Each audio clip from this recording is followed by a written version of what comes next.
Hello friend, I am Avinash. Welcome to our study junction. आज हम लोग बात करने वाले हैं वो है बहुत ही इंपॉर्टेंट टॉपिक जो आप लोग को अंत तक वीडियो देखने से ही पता चलने वाला है। जो आप लोग ने अभी नया नया न्यूज़ में सुना होगा, जो मोदी जी ने 2 अगस्त 2021 को लॉन्च करे थे ई रूपी, वो किस तरह काम करेगा, ठीक है ना। और मैं बता रहा हूँ, जितना भी आप लोग आज तक पेमेंट देखे होंगे ऑनलाइन मोड का, ठीक है ना, वो सबसे विचित्र और ये सबसे डिफरेंट रहने वाला है ये। बस आप लोग इसके बारे में जानोगे ना, इतना मतलब चौंका देने वाला न्यूज़ है कि समझ में आएगा। देखो, जो मतलब यूपीआई पेमेंट जो था वो तो आप नॉर्मली मतलब ऐसे ही ट्रांजेक्शन कर लेते थे, ठीक है ना, जिसका शुरुआत जो 11 अप्रैल 2016 से किया गया था। लेकिन ये जो है आपका मतलब ई रुपीज़, ये आपका बहुत ही डिफरेंट है। कैसे डिफरेंट है, तो इसके बारे में हम लोग चलिए आगे बात करते हैं। तो देखिए, अब मैं बता रहा हूँ इसके बारे में। देखिए, आप लोग जानते होंगे कि जो ई रुपीज़ है वो किस तरह से काम करेगा, वो मैं बता दूं। देखिए, एनपीसीआई इसमें इसका बहुत ही मुख्य योगदान हो जाता है, जिसका full form national payment corporation of India. ये क्या करता है, जैसे मान लीजिए मोदी जी ने एक स्कीम लॉन्च किया, ठीक है, कि हर वो किसान को 1000 रुपया उसके खाते में देंगे, ठीक है। तो वो किस किस मोटिव से होगा, तो वो मोटिव होगा आपका, मान लीजिए यूरिया खाद देना है या कुछ भी मोटिव हो सकता है, एक मोटिव। तो उस मोटिव को ये एनपीसीआई जो है वो उस मोटिव को एक क्यूआर कोड जनरेट करेगा, जो उस मोटिव को क्यूआर कोड से जोड़ देगा, ठीक है ना। जैसे मैं बता दूं एक एग्जांपल के थ्रू। जैसे मान लीजिए एक किसान है, उसको एक यूरिया के लिए उसको क्या करा गया कि 1000 रुपया अलॉट किया गया, ठीक है। वो क्या सोचा कि चलिए यूरिया ना खरीद करके मैं शराब खरीद लेता हूँ 1000 रुपये का और पी लेता हूँ, ठीक है। तो वो गया, तो ये कैसे होगा, तो उसको पैसा नहीं दिया जाएगा। 1000 रुपया जो है उसके अकाउंट में पैसा नहीं आएगा, उसके मोबाइल पे एक क्यूआर कोड आएगा। जैसा आप देख रहे हैं सामने, अगर फ़ोन बड़ा है तो क्यूआर कोड आएगा, अगर छोटा फ़ोन है तो उसमें एसएमएस आएगा एक, ठीक है।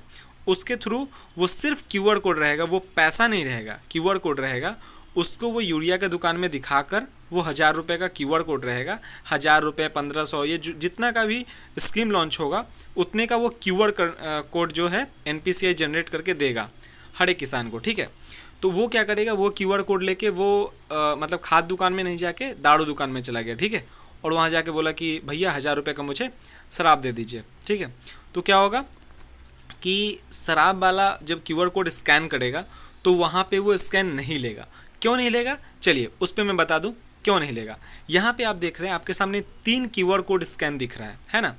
देखिए, जब ये एनपीसीआई के साथ सरकार का जो बात हुआ, उसमें क्या बात हुआ मैं बता दूं। ई रूपी जो है वो एक क्यूआर कोड सरकार जनरेट करेगा 1000 रुपये का और इसको दे देगा। उसमें क्या होगा, 3 क्यूआर कोड जनरेट करेगा एनपीसीआई, ठीक है। एक क्यूआर कोड वो खुद के पास रखेगा वेरिफिकेशन के लिए, और एक क्यूआर कोड वो जितने सारे खाद्य दुकान हैं पूरे इंडिया में, ठीक है ना, उसमें वो मतलब एक अटैचबल डाल देगा, और एक जो बचेगा वो उस किसान के पास चला जाएगा। जब वो किसान और इस तीनों का इंटरेक्चुअल है, एक साथ जुड़ा हुआ है तीनों, जब ये एक दूसरे से मिलेगा तभी इंटरेक्ट हो पाएगा, ठीक है। तो उसी तरह वो जाएगा यूरिया वाले के पास जाएगा, तभी इंटरेक्ट होगा उस क्यूआर कोड से, तभी ना उसको मिलेगा 1000 रुपये का सुविधा। अगर वो शराब दुकान में चला जाएगा तो शराब दुकान में तो क्यूआर कोड उसको नहीं दिया गया है उससे इंटरेक्चुअल, तो खुलेगा नहीं। तो इस कारण से वो 1000 रुपये वहाँ पे नहीं हो पाएगा, घूर फिर के उसको फिर से यूरिया दुकान में जाना पड़ेगा और उस 1000 रुपये का यूटिलाइज करना पड़ेगा। अब चलिए कुछ और एग्जांपल से समझते हैं। मान लीजिए कोई मेडिसिन शॉप के लिए उसको अलॉट किया जाता है 2000 रुपया, ठीक है, कि कोई बुजुर्ग हैं उनके लिए 2000 रुपये सरकार ने लॉन्च किया कि आप 2000 का मेडिसिन अपने में मतलब कंज्यूम करिए, ठीक है, लगाइए। वो क्या किया, गया और बोला कि चल यार 2000 रुपया है, मैं घर के लिए कुछ ले लेता हूँ, ठीक है, राशन कुछ भी ले लेता हूँ। तो वो भैया गए और राशन दुकान पे और दे रहे हैं, देख रहे हैं आप फोटो में कि आप फ़ोन उनको धड़ा दिए और बोले कि दीजिए ये 2000 का है, मुझे राशन पानी दे दीजिए भैया, इस साल का तो बच जाएगा, ठीक है। तो वो क्या करता है, दुकानदार थैली वैली रेडी करके रखा है, ठीक है, उसको दिया। जैसे ही वो एक क्यूआर कोड स्कैन करेगा, वो फटाक से उसका थैली हाथ से छीन लेगा, बोलेगा भैया हम तो नहीं दे पाएंगे आपको ये सामान। तो क्यों नहीं दे पाइएगा, क्योंकि जो वो क्यूआर कोड है वो तो आपका मेडिसिन शॉप से अलॉट किया गया है। जो क्यूआर कोड जो आपके सामने दिख रहा है वो मेडिसिन, जितने इंडिया में मेडिसिन है उन सबको टाइप किया गया है और उसके पास अटैच कर दिया गया है वो क्यूआर कोड। जब ये एनपीसीआई मतलब इसके द्वारा 3 जनरेट किया गया है, मैं अभी बता चुका हूँ। तो ये जब QR कोड मेडिसिन शॉप पे आप लेके जाओगे तो वहाँ बहुत अच्छे से काम करेगा, ठीक है, क्योंकि उसका जो एक पार्ट है वो तो मेडिकल शॉप वाले के पास है, ठीक है ना। अब जैसे मान लो, एक मैं एग्जांपल बता दूँ, मान लो 10 रुपये का, पहले एक मूवी देखते थे ना, जिसमें 1000 का नोट या 500 का नोट ले लिया और एक के पास आधा टुकड़ा है, एक के पास दूसरा टुकड़ा है, जब वो दोनों मिलेगा तभी तो पूरा पासवर्ड बनेगा, है कि नहीं। तो बस बात वही है कि QR कोड मान लो सेम टू सेम जो मतलब अटैच किया गया है वो मिलेगा तभी स्कैन करेगा।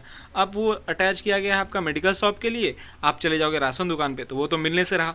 तो इस वजह से आपका मतलब जो सुविधा है वो आपको राशन दुकान पे नहीं, मेडिकल शॉप पे। ऐसा क्यों किया गया, सरकार ने ये क्यों किया ऐसा? देखिए, अभी जिस जिस स्कीम के लिए, मान लीजिए ये किसान के लिए स्कीम है, ठीक है ना, तो देखा जाता है कि आपको जिस चीज़ के लिए पैसा मिला है उसमें आप मतलब यूटिलाइज नहीं करते हो। कितनी बार देखा गया है कि कोई शासनकाल में मतलब किसी का सरकार रहा होगा, उसमें आप लोगों ने सुना होगा कि सरकार के यहाँ से अलॉट करता है अगर 1 रुपया, तो आपको मिलता है 40 पैसा या 50 पैसा मिलता है, ठीक है, पूरा पैसा नहीं मिलता है। तो इसके मद्देनज़र रखते हुए आपको 2000 का 2000 पूरा मिल जाएगा, और जिस मोटिव से मिलेगा उस मोटिव को आपको यूटिलाइज करना पड़ेगा, ठीक है। अगर आपको खेती करने के लिए चाहिए तो आप खेती करिए, आप पैसे का मतलब आपको सरकार कुछ दे रही है, आप यूज़ कर रहे हो अपना लंग्स ख़राब करने के लिए, लिवर ख़राब कर रहे हो, ठीक है, धुआं फूक रहे हो आप, ये ड्रिंक ले रहे हो, है ना, मज़ा मस्ती। तो ये आप जिस मोटिव से सरकार से ले, अब सरकार दारू पीने के लिए पैसा तो देगी नहीं कि भैया घर में बैठे हैं 2000 रुपये का जाओ दारू पियो, है कि नहीं। तो वो आपका दे रही है कि सर फार्मिंग करने के लिए, खेती करो, ठीक है। तो जो यूज़ करोगे आप, जैसे कि यहाँ पे मेडिकल शॉप का एग्जांपल ले लिए, है ना, जो ग्रोसरी का दुकान होता है उसमें तो हम लोग रोज़ काम करेंगे या जो भी मेरे पास पैसा है वो जनरेट करके हम खाएंगे अपना, ठीक है ना, कंज्यूम करके। मेडिकल शॉप, वहाँ पे मेरे को नहीं हो रहा है, क्षमता नहीं कर पा रहे, तो सरकार वहाँ पे मेरे को हेल्प करेगी। अब वो पैसा से हम जाके राशन खरीदेंगे, तो ये तो नहीं बात है ना। तो इन सब को बात को अगर ध्यान में रखते हुए सरकार ने ये निर्णय लिया कि चलो QR कोड के थ्रू काम करते हैं ना, मतलब इनके पास जो मतलब आगे वाला जो आने वाला है ना स्कीम, उनका बस यही मोटिव है कि पूरा कैशलेस बना देना है, ठीक है ना, कैश को बीच में आने ही नहीं देना। इससे क्या होगा कि बीच में जो धांधली होता था, ठीक है ना, 100 रुपये में आपको 50 रुपये मिलता था, 50 रुपये रास्ते में ख़त्म हो जाता था, तो ये आपको डायरेक्ट मिलेगा, ठीक है ना। ये डायरेक्ट अकाउंट खुलवा के पैसा भेजने के बाद ये सिस्टम लाए, तो आप लोग अभी स्टार्टिंग में क्या होगा ना, सबको प्रॉब्लम होगा। अब जो बुजुर्ग हैं इनके बारे में जिसको ज़्यादा नॉलेज नहीं है, तो फ़ोनवा लेके जाएंगे दुकान पे और वो बोलेंगे कि भैया इसमें QR कोड है, उनको तो पता ही नहीं चलेगा कहाँ पे क्या है कैसे। तो इसमें थोड़ा सा होगा, फिर धीरे धीरे सब ठीक हो जाएगा, है ना। तो आशा करता हूँ कि आपको ये वीडियो पसंद आया होगा, और थोड़ा सा भी अगर नॉलेजेबल लगा होगा तो ज़रूर शेयर करें, ठीक है। क्यों? क्योंकि इसके बारे में लोगों को अभी जागरूक कराना पड़ेगा कि ये क्या है, ऐप नहीं है, कैसे वर्क करता है, नहीं करता है, तो इसके बारे में बताना पड़ेगा। और जिसके पास में छोटा मोबाइल है ना, वो बिल्कुल टेंशन न ले, उनके पास मैसेज के द्वारा ये काम होगा, ठीक है। तो ये बहुत ही इंपॉर्टेंट रहा आज का न्यूज़। तो आशा करता हूँ आज का वीडियो बहुत ही आप लोगों को पसंद आया होगा। पसंद आता है तो लाइक कमेंट जरूर करें, कुछ भी पूछना होगा तो आप कमेंट करके पूछिए, मैं ज़रूर रिप्लाई करूँगा, ठीक है। चलिए फिर मिलते हैं नेक्स्ट में, आज के लिए इतना ही। जय हिंद।